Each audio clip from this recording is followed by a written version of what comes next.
3 जून को एनटीए का ओएमआर ने एनटीए रिलीज कर दिया था।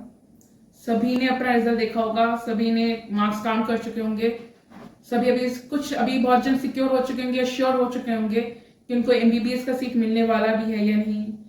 जो पहले सोच रहे थे कि जो मार्क्स काउंट नहीं किए होंगे, जिनका मार्क्स आंसर किसी ने मैच छोड़ा होगा, एलन के आंसर किसी, आकाश के आंसर किसी, वो लोग अभी इतना श्योर हो चुके होंगे कि उनको एमबीबीएस का मिलेगा या नहीं मिलेगा। अभी हाँ, कट ऑफ के बारे में तो बाद में जाना जाएगा कि रैंक्स के ऊपर होता है, मैंने बट इतना तो आइडिया आ चुका होगा कि जो 490 से कम होंगे उनको शायद नहीं, इतना कम कट ऑफ नहीं जाएगा। तो या अब बात इस चीज पे है कि अब क्या करना है।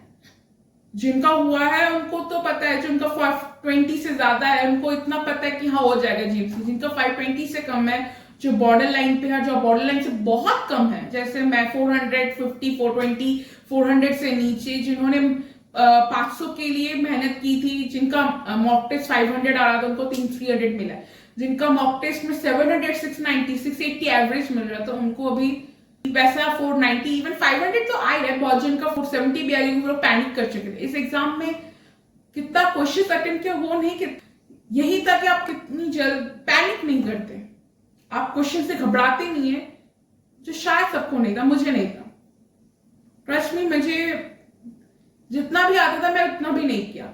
मैंने बायोलॉजी में मुझे बहुत आते थे, मैंने वो कंप्लीट ही नहीं किया। ओएमआर में मैंने फिल भी नहीं कर पाई क्योंकि जस्ट बिकॉज मेरा फिजिक्स बहुत स्ट्रॉन्ग था, तो मुझे लगा जब मुझे फिजिक्स नहीं आ रहा तो मुझे कुछ भी नहीं आने वाला। इस वजह से मुझे इतना पैनिक आया कि हो गया खत्म, उसी वक्त खत्म हो गया। अब मैं फिर से वो चीज मैं दोहराने नहीं वाली। अब मैं ये बोलने वाली, जो ड्रॉप लेने के बारे में सोच रहे हो, जो अभी बहुत कंफ्यूज होंगे, बहुत जन कंफ्यूज होंगे, इस हालत में सभी कंफ्यूज है। जिनका मार्क्स 470, 480, 490, वो लोग सोच रहे बीएमएस बीडीएस ले लूं। जिन्होंने एमबीबीएस एम्स के लिए सपने सोचे थे, अभी तो एमबीबीएस तो छोड़ की बात है, एम्स तो दूर की बात है, एक जीएमसी सीट नहीं मिलने वाली जस्ट बिकॉज एनटीए ने ऐसा एग्जाम लिया। बहुत जन बोलोगे एनटीए ने जो भी किया सही किया, शायद सही किया है, शायद नहीं। अब क्या होगा, हो चुका है, जो हो चुका है वो हो चुका है, उसे लेकर हम कुछ नहीं कर सकते। अब जो आगे करना है हमें सोच समझ के लेना है। सो अब भैया दीदी के बारे में मत प्लीज बात मत सुनना कि अभी बहुत कोचिंग ट्यूशन टीचर्स बोले ड्रॉप ले लो, प्लीज नो, मत लेना। इवन पेरेंट्स ही बोलेंगे, बहुत पेरेंट्स की ड्रॉप ले लेने के लिए। ट्रस्ट मी, ड्रॉप मत लेना। मैं लेने के लिए नहीं बात कह रही हूँ, मतलब अगर आप फर्स्ट ड्रॉप है, ये आपका फर्स्ट ड्रॉप होने वाला है, या आपका फर्स्ट ड्रॉप हो चुका है, तो शायद आप एक लास्ट चांस ले सकते हो, बट ये लास्ट चांस होने वाला है। खुद को बोल दो ये लास्ट ड्रॉप, इसके बाद नहीं। बट आपका ये सेकंड ड्रॉप हो चुका है, थर्ड ड्रॉप या फोर्थ ड्रॉप, प्लीज मत करो ये अपने साथ, ये ज्यादती है। तुम अपनी लाइफ के साथ नहीं, अपनी मतलब एक साल नहीं, एक लाइफ बीत जाती है। और जो ड्रॉप लेना भी नहीं चाहते, जिनका एमबीबीएस सपना है, आप पार्शियल ड्रॉप ले सकते हो, क्योंकि प्लीज पार्शियल ड्रॉप ले लो। सेकंड ड्रॉप वाले भी पार्शियल ड्रॉप ले लो। अब बोलोगे पार्शियल ड्रॉप लेना बहुत गलत है क्योंकि एग्जाम 1 ईयर डिमांड करता है। अरे बहुत जनों ने 1 year, 2 year, second year, third year सब गवा दिया। बहुत जनों का नहीं होता है, होता भी है, मैं नहीं कह रही नहीं होता है। ड्रॉपर स्टूडेंट्स के होते हैं, नहीं होते हैं, पर जिनके नहीं होते उनका तो वो 3 साल, 2 साल, 4 साल बीत जाता है ना, उसका क्या होता है। सो आप अगर हो सकता है तो आप पार्शियल ड्रॉप लेकर भी आप क्लियर कर सकते हो, नहीं होगा तो नहीं होगा। और अभी ये एग्जाम ना किस्मत पर डिपेंड करता है, कर्म पर नहीं। मुझे पहले लगता था, मैं पहले नहीं हमेशा से सोचती थी किस्मत कुछ नहीं होता है, कर्म पर किस्मत डिपेंड होता है। अब आप जैसा कर्म करते हो वैसे आपकी किस्मत बनती जाती। बट 2025 की नीट के बाद से मुझे लगा नहीं, ऐसा नहीं होता है। किस्मत तो आपका पहले से लिखा होता है, आप चाहे जितना भी कर्म कर लो, जितना भी मेहनत कर लो, जो होना होता है वो होता ही रहता है। तो आपके पास प्लान ए है तो प्लान बी भी होना चाहिए। यू नेवर नो, लाइफ कभी भी बदल सकती है, कभी भी पलट सकती है।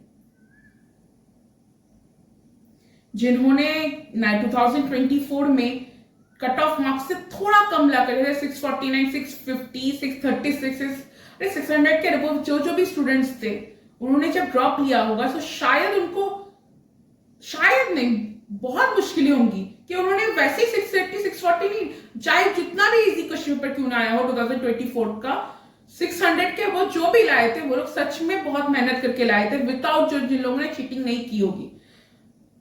तो उनके लिए सोचो, वो लोग वो मार्क्स लाकर भी ड्रॉप लिया ये सोचकर कि हो गया, हो सकता है, फिर मेहनत करेंगे तो हमें सीट मिल सकती है, फिर ड्रॉप लेकर भी उनको ये सीट नहीं मिलता। जिनका भी 500 से कम ला रहे हैं, उनका ये इतना श्योर नहीं है कि उनको सीट मिलेगा भी या नहीं। उनके बारे में सोचो उनकी क्या बीत रही होगी। मेरा तो वैसे भी कम था, मुझे पता ही था मुझे एमबीबीएस नहीं मिलने वाला, क्योंकि मैंने 6 मंथ्स, क्या नहीं 6 मंथ्स में भी होता है, बट मेरे 6 मंथ्स में भी प्रॉब्लम्स चल रहे थे। मेरी मेहनत उतनी नहीं अच्छी थी जितना होना चाहिए था, क्योंकि मेरे मॉक टेस्ट में 550 से ज्यादा आ नहीं रहे थे, तो मैं इतना भी नहीं सोच सकती थी कि हाँ मुझे एमबीबीएस की सीट मिल सकती। नहीं, जिनका 670 680 आ रही थी उनको तो पता था ना कि कुछ भी हो जाए मुझे एक एमबीबीएस की जीएमसी की सीट मिल सकती है, बट उनको नहीं मिला क्योंकि वो लोग पैनिक कर चुके थे। उनको एक चीज की ट्रेनिंग नहीं दी गई थी कि अगर आपके क्वेश्चन पेपर या पे ऐसे क्वेश्चन आ जाए जो आपने कभी अटेम्प्ट किया ही नहीं है, जिनका मेथड आपको पता ही नहीं है, आप कैसे डील करोगे, ये ट्रेनिंग हम लोग को नहीं दी गई थी, उन लोग को भी नहीं दी गई। जो लोग पैनिक नहीं किए थे, कॉन्ग्रेचुलेशन, आप सच में बहुत अच्छे हो, आप लिटरली आपने बहुत अच्छे से काम किया है। जिन्होंने 550 से ज्यादा लाए, 550 भी लाए हैं, इवन जिन्होंने 500 भी लाए, लिटरली बहुत अच्छा काम किया। अब टीचर्स कोचिंग्स बोलेंगे ड्रॉप ले लो हो जाएगा, मेहनत करने की बात है, बहुत मोटिवेशनल वीडियोस डालेंगे, बहुत मोटिवेशनल कोट्स डालेंगे, फिर आपको मोटिवेट करेंगे ड्रॉप ले लो, 1 साल की बात है, मेहनत करोगे। अरे नहीं होता है, सिर्फ ड्रॉप लेना नहीं होता। पहले में बहुत हिम्मत आती है, बहुत मोटिवेट रहते हो, फिर बीच में आके सिर्फ आपके मोटिवेशन पर सब नहीं चलता है। ये लाइफ है, ये लाइफ है, लाइफ में कुछ भी कभी भी बिगड़ सकती है। मैंने एक्सपीरियंस किया, मैंने जब 3rd ड्रॉप लिया था ये सोचा कि इस बार चाहे जो भी हो मैं मेहनत करूंगी, मैं कुछ भी करके पढ़ूंगी। मेरे लाइफ में जब झटका दिया ना, मेरी फैमिली वाले, मेन इंपॉर्टेंट, सब डरते हैं सोसाइटी से, सोसाइटी क्या कहेंगे, सोसाइटी अगर मार्क्स इतने अच्छे नहीं आएंगे। मैं यही सोचती थी, मैं सोसाइटीज या रिलेटिव से डरती थी। नो, गलत है, हम सोसाइटी से नहीं डरते, स्टूडेंट सोसाइटी रिलेटिव से नहीं डरते, स्टूडेंट अपने फैमिली वालों से डरते, अपने परिवार वालों से डरते, क्योंकि वो सोसाइटी से डरते हैं। फैमिली सोसाइटी से डरते हैं, इसलिए वो लोग हम पर प्रेशर डालते हैं। हम फैमिली वालों से डरते हैं क्योंकि हमारे लिए सोसाइटी इंपॉर्टेंट कभी था ही नहीं। हमारे लिए इंपॉर्टेंट हमारी फैमिलीज के अपने वाले थे, पर उनके लिए इंपॉर्टेंस सोसाइटीज की बातें होती है। मैं जानती हूँ उन लोगों ने बहुत मेहनत की है हमारे पीछे, उनके कमाई पैसे, उन्होंने हर दिन, उनको भी कोई एक्सपेक्टेशंस होता है, मैं ये नहीं कह रही हूं वो गलत है, बट डांटने के साथ साथ आपको समझना भी तो चाहिए हम पर क्या बीतती है। जो स्टूडेंट्स, मैंने बहुत सारे कन्फेशंस देखे जिनका 639 आया है, वो लोग इस बार 400 क्या 450 490 के आसपास लाए। उनके फैमिलीज बोल रहे तू बेकार है, तूने 639, शायद तूने भी कोई चीटिंग वीटिंग की होगी इसलिए लाया होगा, तुझसे नहीं हुआ होगा, तू झूठ बोल रहा था मार्क्स 2000। आप अपने बच्चे को नहीं जानते यार, दुनिया वाले झूठ बोल सकते हैं। आपने तो अपने बच्चे की मैंने देखी होगी कि उन्होंने रात भर पढ़ाई की है, कोई फंक्शंस अटेंड नहीं किया, कोई सेलिब्रेशन अटेंड नहीं किया है। जो बच्चे बाहर जाके गाड़ी रात तक बाहर घूमते हैं, पार्टीज करते, खाने खाने जाते, और आप अपने बच्चों को देख सकते हो, वो लोग पढ़ते हैं चाहे जो भी हो, ये सोचकर नहीं कि आप क्या कहो, कि ये सोचकर कि आप वो लोग रिजल्ट लाएंगे तो आपका सिर ऊंचा होगा। आप अगर वैसे बिहेव करोगे अपने बच्चों के साथ, मैं नहीं जानती क्या होता है, आई डोंट नो, मैं पेरेंट्स के जगह नहीं, इसलिए मुझे बोलना भी नहीं चाहिए। मैं स्टूडेंट हूं तो मैं हमेशा स्टूडेंट के बारे में ही सोचूंगी। I am not a parent, so मैं पेरेंट्स के लिए भी नहीं बोल सकती, मैं स्टूडेंट के लिए बोलूंगी। जो स्टूडेंट्स मेरे फ्रेंड्स, मतलब बच्चे तो नहीं, मैं देखी एज हूँ, बट मुझसे भी छोटे छोटे जो है, जो मैंने 3 ड्रॉप है, तो मुझसे भी छोटे जो है, जो 2024 में अच्छे मार्क्स लाकर भी ड्रॉप लिए होंगे, उनकी हालत क्या हो सकती है। सो या इट्स डिफिकल्ट, बट प्लीज बिना सोचे समझे कोई भी ड्रॉप मत लेना। ये जो मैंने कुछ लिखे हैं आप पढ़ सकते हो, अभी लाइट मैंने थोड़ा कम है, और अगर आपने पढ़ा भी है तो खुद से पूछो ये सब, पहले अपने आप से पूछो, फिर अपने पेरेंट्स से पूछो कि शायद आप मुझे सपोर्ट करोगे या सच में आप करोगे। अगर हाँ वो लोग कंफर्म है, 100% कंफर्म। मैंने अपने मम्मी पापा से पूछा था आप सपोर्ट करोगे या थर्ड टॉप के लिए, वो लोग पहले ही तो बोले हाँ करेंगे। फिर कुछ दिन मैंने एक महीने के बाद बोलते नहीं ऐसा नहीं हो सकता, तुम पढ़ाई नहीं ऐसे नहीं कर सकती, तुम पढ़ाई पे पूरा टाइम वेस्ट नहीं कर सकती, मैं घर पे काम करना। फिर झगड़ा, फिर घर पर प्रॉब्लम्स, हर दिन झगड़ा, हर दिन, ये मैं बोल रही हूँ। सो अगर पेरेंट्स भी सपोर्ट करते, प्लीज घर से बाहर जाकर पढ़ाई करो, किसी कॉलेज में, किसी पीजी, किसी हॉस्टल में जाके करो। अगर आप पार्शियल ड्रॉप ले रहे हो तो बहुत अच्छा। प्लीज ये सोचना भी मत, बहुत जन बोलेंगे, मतलब बहुत बड़े भैया दीदी टॉपर्स बोलेंगे नहीं 1 साल देना पड़ता है एग्जाम के। हाँ देना पड़ता है, बट बहुत जिन लोगों का 1 साल से ज्यादा बीत चुका उनका क्या। सो इसलिए मैं कह रही हूं आपका हो गया तो अच्छी बात है, आपका नहीं हुआ तब क्या होगा। जब मेरा नहीं हुआ, मेरे पास कोई डिग्री नहीं है, मेरा हाथ पूरा खाली है, कुछ भी नहीं है मेरे पास। मैं सिर्फ एक नीट ड्रॉपर ही रह चुकी हूं। जो मैं 3 साल पहले थी, मैं आज भी वही हूं। मेरी एज बढ़ चुकी है, मेरी लाइफ निकल चुकी है, सब निकल चुका है, बट मेरी जगह वही है, मेरी वैल्यू भी वही हो चुकी है। मेरी फैमिली में उससे ज्यादा वैल्यू कम हो चुकी है, शायद नहीं, सच में बहुत कम हो चुकी है। मुझे हर दिन ताने पड़ते। सो प्लीज एक डिग्री अपने पास रख देना, उसके बाद तुम्हें जो करना। नीट के लिए मैं बोल नहीं रही नीट छोड़ दो, तुम्हारा ये सपना हो सकता है डॉक्टर बना, वो छोड़ दो, नहीं मत छोड़ो प्लीज, बट कुछ करो, उसके अलावा भी कुछ करो, उसके अलावा भी एक प्लान बी रख दो। It's helps. और नीट एक ड्रॉप, ये जो साल जाता है ना, ये ड्रॉप शायद आपके लिए छोटा होगा, दिन देखते देखते दिक्कत है, बट वो एक दिन, एक सेकंड ना, एक एस्पिरेंट्स के लिए ना बहुत मुश्किल होता है। आपको हर लोग को सवाल जवाब देना पड़ता है, आपके पेरेंट्स जवाब देना पड़ता है। इसलिए बोलो ड्रॉप लेने से पहले ना बहुत कुछ सोच लो, फिर लो, ऐसे ही मत ले लो। भैया दीदी के बारे में मत सोचो, टॉपर्स से बात करके मत सुनो। किसी भी फेलियर, किसी ने ड्रॉप लिया, जिनको नहीं हुआ है, जिनका ड्रॉप लिया है, जिन्होंने बहुत मुश्किलों के बाद एक एमबीबीएस सीट ग्रैब किया है ना, उनसे पूछो। जो 1 साल में, एक फर्स्ट अटेम्प्ट में जिन्होंने नीट क्लियर किया ना, प्लीज उनसे मत पूछो, वो लोग आंसर नहीं दे पाएंगे, क्योंकि उनको नहीं पता होता है कि उसके बाद क्या होता है, जिनका नहीं होता है। हमें ये सिखाया जाता है, हमें हमारे पेरेंट्स ये बोलते हैं कि तुम्हारा यहाँ पर हो गया, तुमने अगर ये क्रैक कर लिया, एग्जाम क्रैक कर लिया, तो हम ये करेंगे, तुम्हें ये गिफ्ट देंगे, ये सेलिब्रेशन करेंगे।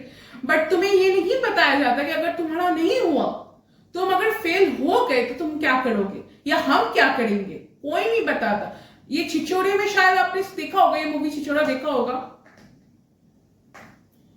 कि फेलियर से डील करना नहीं हमें सिखाया जाता, हमें विनर्स के साथ डील करना सिखाया जाता है। जो टॉपर्स होते हैं उनके साथ क्या होता है, उनका सेलिब्रेशन। ये जो, और सबसे बुरी बात क्या पता है, जो मेरे लिए बुरी है, क्योंकि मैं एक टॉपर हूं, मैंने फेलियर हूं। जो फेलियर्स है, जिन्होंने फेलियर टेस्ट किया है, उनके लिए भी मैं बोल रही हूँ। उन्होंने पता होता है कि जब रिजल्ट निकलता है ना, जिनका हो जाता है, ये जो कोचिंग सेंटर्स होते हैं, एलन फिजिक्स वाला, ये सेलिब्रेशंस करते हैं ना, फिर वो यूट्यूब पे बड़े बड़े दिखाते हैं कि NEET 2020 something celebration, winner celebration, topper celebration, selection celebration. उसके बाद वो जब मम्मी पापा देखते हैं ना, फिर उनका जो ये रिएक्शन होता है ना, लिटरली उससे ज्यादा डरावना कुछ नहीं होता है, शायद से कुछ भी नहीं होता है, क्योंकि आपको वो फेस करनी होती है।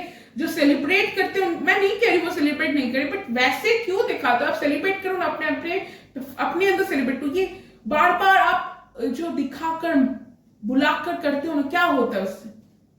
सिर्फ आपको लगता है आपके कोचिंग्स के जो आपको पैसे मिलेगा, आपको प्रॉफिट्स होगा, आपके क्लासेस लेंगे आपके स्टूडेंट्स, आपके ये देखकर कि कितने जन आपके कोचिंग से हुए।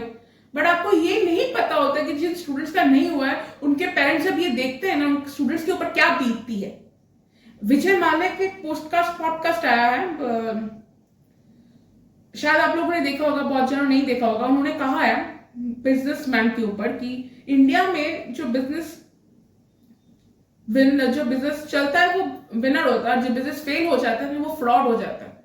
वैसे ही इंडिया में जो स्टूडेंट्स टॉपर होता है ना, वो सक्सेसफुल होता है, बट जो स्टूडेंट्स फेल हो जाता है ना, फेलियर हो जाता है ना, वो फ्रॉड हो जाता है। Fraud, literally fraud. वो सिर्फ सोसाइटी रिलेटिव्स के सामने फ्रॉड नहीं होता है, वो अपने पेरेंट के सामने एक फ्रॉड होता है, क्योंकि उनको लगता है उन्होंने मेहनत की नहीं होगी, जो बच्चा 3639 लाकर भी सीट नहीं ला पाता 2024 में, फिर 2025 में उनको 500 से भी ज्यादा कम मार्क्स मिलते हैं, वो अपने पेरेंट्स के सामने एक फ्रॉड कहलाता है। क्यों? क्योंकि वो एक पैनिक से नहीं डील कर पाया, वो डर चीज से डील नहीं कर पाया। डर सबको लगता है, तो हमें ये डील नहीं, हमें सिखाया नहीं जाता है कि हमें एग्जाम्स में ऐसे क्वेश्चंस आ गए, अगर जो क्वेश्चन जिसे हमने कभी किया ही नहीं है, जिसे हमें डील करना ही नहीं सिखाया, जिससे हमने कभी अटेंड ही नहीं किया, उससे हमें ये नहीं डरना, हमें डरना नहीं है, हमें चले आना, वो सिखाया नहीं जाता है। हमें वैसे मार्क्स आ जाते हैं, उसके लिए हम फ्रॉड हो जाते हैं कि हमने मेहनत नहीं की है। नो डाउट आपने देखा नहीं होगा आपके बच्चों पर क्या बीत रहे हो, कि स्टूडेंट्स पर क्या बीतती है जब उनके मॉक के मार्क्स है, मॉक टेस्ट के मार्क्स में भी एक स्टूडेंट्स एक मार्क्स के लिए लड़ते हैं, एक मार्क्स के लिए सोचते हैं कि माइनस नेगेटिव होना कितनी बड़ी बात होती है। सो प्लीज मैं कहती हूँ पेरेंट्स के बारे में मत सोचो, अपने बारे में सोचो। एट द एंड जब तुम फेल होते हो ना, सिर्फ तुम ही होते हो, तुम्हारे साथ कोई नहीं होता है, नोबडी। हाँ हो सकता है बहुत जन के पेरेंट्स सपोर्टिव होते हैं, बट बहुत जनों के पेरेंट्स नहीं होते। वो आपको कोसते हैं, ब्लेम करते हैं, आपको इतना नीचे गिरा देते हैं, खुद पर सेल्फ कॉन्फिडेंस की धज्जियां उड़ जाती है, आपको बताया जाता है कि आप कुछ नहीं हो, आप डल हो। फिर आपको कहते हैं आपने क्यों डरा, आप क्यों डरते हो, आप एग्जाम्स से क्यों डरते हो? क्यों नहीं डरेंगे? क्योंकि एग्जाम्स तो सीखने के लिए नहीं होती ना, मार्क्स के लिए होती है, और जब मार्क्स नहीं आते तो पूरा दुनिया डराती है, तो हम क्यों ना डरे? सो प्लीज ड्रॉप लेने से पहले खुद से पूछो कि तुम कर पाओगे या नहीं। और मैं कहूंगी अगर आपका फर्स्ट ड्रॉप था तो आप लो ड्रॉप, बट अगर आपका सेकंड ड्रॉप तो प्लीज आप कोई पार्शियल ड्रॉप लो, कोई बीएससी किसी भी कोर्स में चले जाओ, nursing course, BSc course, pharmacy वाला कोर्स, कुछ भी कोर्स ले लो, बट पूरा साल मत इस पर लगा दो। ये एनटीए अनप्रेडिक्टेबल है, क्योंकि यहां पर कांस्टेंट कुछ नहीं है। एनटीए का कोई कांस्टेंट प्रोसीजर नहीं है कि आपको पता होगा कि एग्जाम किस लेवल का है, जेईई मेंस का लेवल, इंजीनियरिंग लेवल, क्योंकि एनटीए कोई लेवल ही नहीं है। आपको किस चीज पे, आप किस पर भरोसा करके एग्जाम के लिए प्रिपेयर करोगे? आप अभी इसके लिए प्रिपेयर करो, आपका क्वेश्चन पेपर कुछ भी आ सकता है। सो ये आईआईटी से भी ज्यादा खतरनाक। आईआईटी एडवांस के लिए आपको पता होता है कि आपको इस टाइम का क्वेश्चन करना होता है, इस टाइम में करना होता है, बट आप एनटीए नीट के लिए कैसे प्रिपेयर करोगे? मैं इस चीज से डरती हूँ। इवन बहुत जन डर रहे होंगे कि जिन्होंने इतनी मेहनत की होगी, फिर भी उनके पास कुछ नहीं लगा, फिर उनके हाथ में कुछ नहीं आया, फिर भी उनको हर दिन ताना सुनना पड़ता है कि वो लोग एक फेलियर है, जस्ट बिकॉज वो लोग पास नहीं हुए, जस्ट बिकॉज वो लोग क्रैक नहीं किए, इसलिए वो लोग लूजर्स है, डल है, फेलियर है। उनकी मेहनत की कोई कदर नहीं होती। सब कहते हैं कोशिश इंपॉर्टेंट होती है, मेहनत इंपॉर्टेंट होती है। डेस्टिनी तो वैसे भी हमारी मेहनत पर बेस करके होता है, बट नहीं, यहाँ पर डेस्टिनी पहले से लिखी होती है, बट हमें उस चीज के लिए कोसना जाता है क्यों नहीं हुआ।